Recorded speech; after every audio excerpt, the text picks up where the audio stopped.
आज की इस वीडियो में हम जानेंगे बंध्यता यानी इनफर्टिलिटी के बारे में।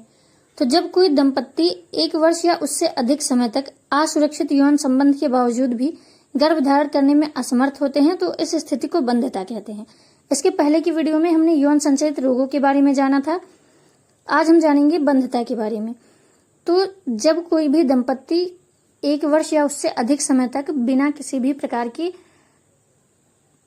गर्भ निरोधक विधि का प्रयोग करते हुए भी संतान उत्पन्न करने में सक्षम नहीं होते हैं तो उस विधि को बंध्यता कहते हैं।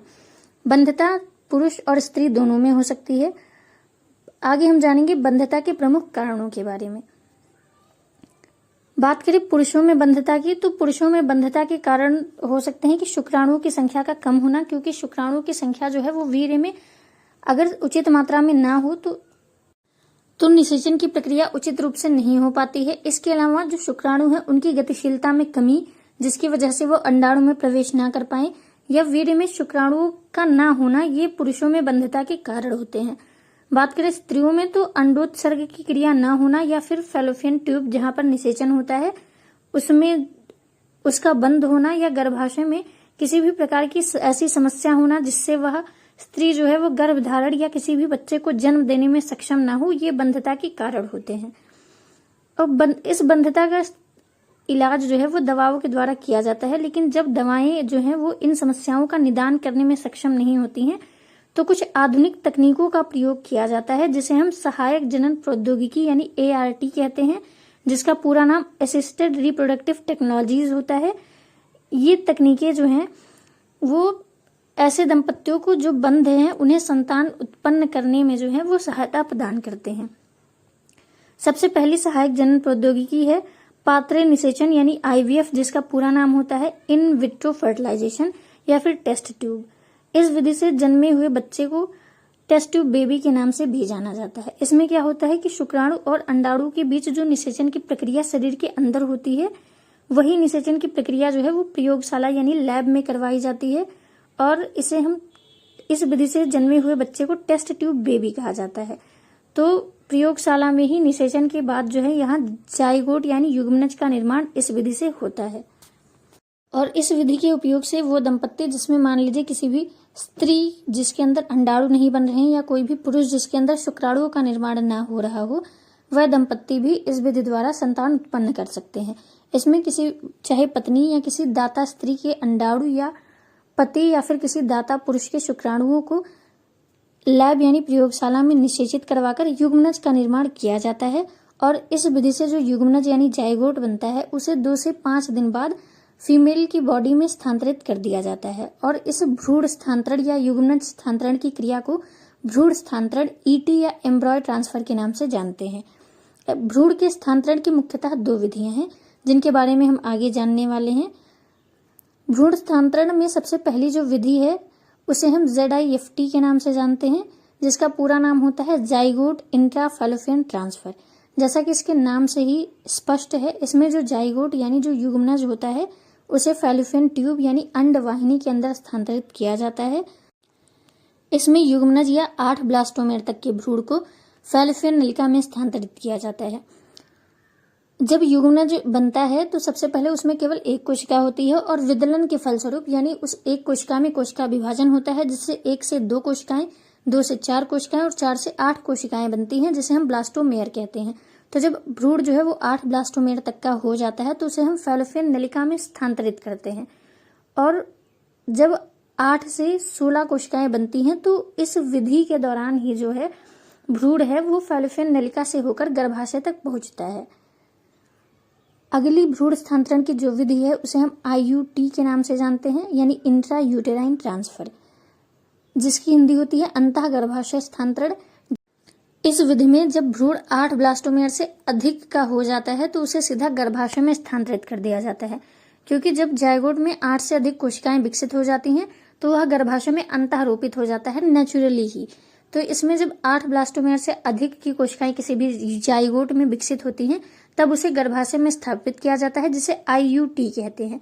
जनरली इस विधि का उपयोग तब किया जाता है जब फैलोपियन नलिका में किसी भी प्रकार की दिक्कत हो या फिर फैलोपियन नलिका जो है वो बंद हो, तभी इस विधि का प्रयोग जो है किया जाता है। उसके बाद दूसरी ART विधि है जिसका नाम है इन विवो फर्टिलाइजेशन, जिसे जीव निषेचन के नाम से भी जाना जाता है। इसमें निषेचन प्राकृतिक रूप से या कृत्रिम गर्भाधान द्वारा महिला के शरीर यानी फैलोपियन ट्यूब के अंदर होता है। इसके पहले हमने पढ़ा है इन विट्रो फर्टिलाइजेशन, जिसमें फर्टिलाइजेशन यानी निषेचन की क्रिया लैब में, प्रयोगशाला में यानी कि मादा शरीर के बाहर की जाती है, लेकिन इस विधि में निषेचन की प्रक्रिया मादा शरीर के अंदर होती है। इस विधि से वह महिलाएं भी संतान उत्पन्न कर सकती हैं जिनके अंदर जो गर्भाशय है या भ्रूण के विकास की क्षमता न हो, वह महिलाएं भी इस विधि द्वारा बच्चों को जन्म दे सकती हैं। लेकिन इससे प्राप्त जो भ्रूण होता है उसे बाद में किसी अन्य महिला, जिसे हम सरोगेट मदर कहते हैं, उनके शरीर में स्थानांतरित किया जाता है और वो बच्चों को जन्म देती हैं। इस विधि को हम इन विवो फर्टिलाइजेशन के नाम से जानते हैं। उसके बाद तीसरी विधि है जिसे हम GIFT यानी गैमेट इंट्रा फैलोपियन ट्रांसफर के नाम से जानते हैं, जिसकी हिंदी होती है युग्मक अंतः डिंबवाही स्थानांतरण। इस विधि में यह विधि जो होती है वो उन महिलाओं के लिए होती है जिनमें अंडाणु नहीं बनते हैं, लेकिन उनका शरीर यानी कि जो गर्भाशय है वो निषेचन और भ्रूण के विकास के लिए यानी बच्चे को जन्म देने के लिए पूरी तरीके से सक्षम है। इसमें किसी अन्य स्त्री के अंडाणु को जो है वो महिला के फैलोपियन ट्यूब में स्थानांतरित किया जाता है और उसके बाद निषेचन की प्रक्रिया पूरी तरीके से प्राकृतिक रूप से होती है और निषेचन के बाद भ्रूण का विकास भी प्राकृतिक रूप से होता है, जिससे वह महिला बच्चे को जन्म देती है। लेकिन इस प्रकार जन्मे हुए बच्चे में जो आनुवांशिक गुण होते हैं वो उस स्त्री के होते हैं जिसके अंडाणु जो है वो निषेचन की प्रक्रिया में उपयोग किए जाते हैं। इस विधि को हम GIFT कहते हैं, जिसका फुल फॉर्म आपको पूरी तरीके से याद रख लेना है। अगली ART विधि है जिसे हम ICSI के नाम से जानते हैं, जिसका फुल फॉर्म होता है इंट्रा साइटोप्लाज्मिक इंजेक्शन यानी अंतः कोशिकीय शुक्राणु निक्षेपण। इस विधि में किसी एक शुक्राणु को पतली सुई के द्वारा सीधे अंडाणु के कोशिका द्रव्य में अंतःक्षेपित यानी इंजेक्ट कर दिया जाता है। इस विधि को ही हम अंतः कोशिकीय शुक्राणु निक्षेपण कहते हैं। इसमें होता क्या है कि प्रयोगशाला में यह निषेचन की प्रक्रिया करवाई जाती है और इसमें जो डॉक्टर्स होते हैं वो एक शुक्राणु का चयन करके उसे इंजेक्शन के माध्यम से अंडाणु में प्रवेश करवाते हैं। इस विधि का प्रयोग तब किया जाता है जब पुरुष बंधे होते हैं, यानी उनके अंदर शुक्राणु की संख्या कम हो या वीर्य में शुक्राणु लगभग ना के बराबर बन रहे हो या जो शुक्राणु है उनकी गतिशीलता में कमी हो। ऐसी स्थितियों में इस विधि का प्रयोग किया जाता है। और बात करें इन विट्रो फर्टिलाइजेशन और ICSI में अंतर की, तो जो इन विट्रो फर्टिलाइजेशन होता है उसमें प्रयोगशाला में वीर्य को जो है वो अंडाणु के पास स्थानांतरित कर दिया जाता है और उनमें से कोई एक शुक्राणु जो है वो स्वयं अंडाणु के अंदर प्रवेश करते हैं।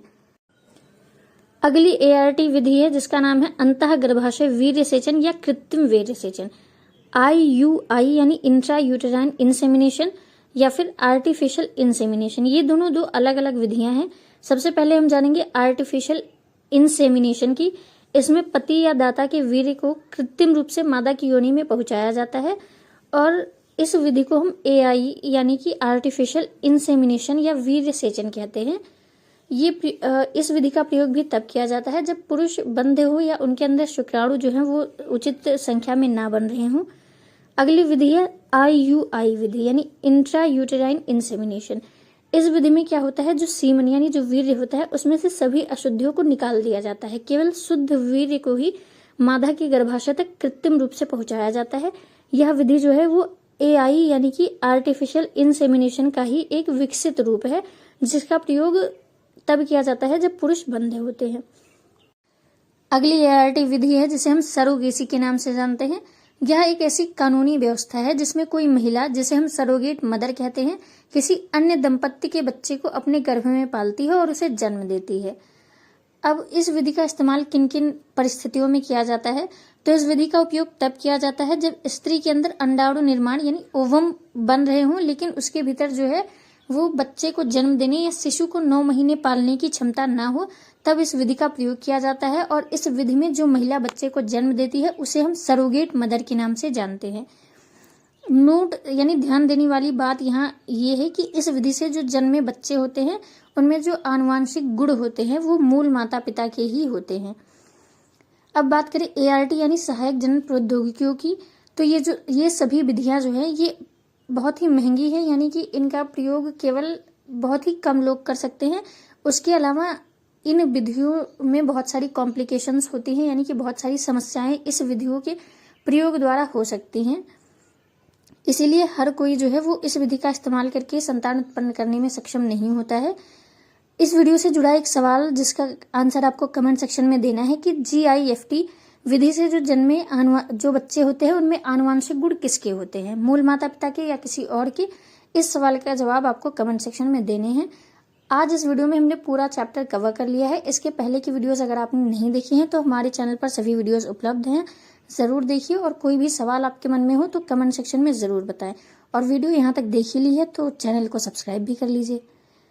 Till then keep studying and keep learning. मिलते हैं आप सभी से नेक्स्ट वीडियो में।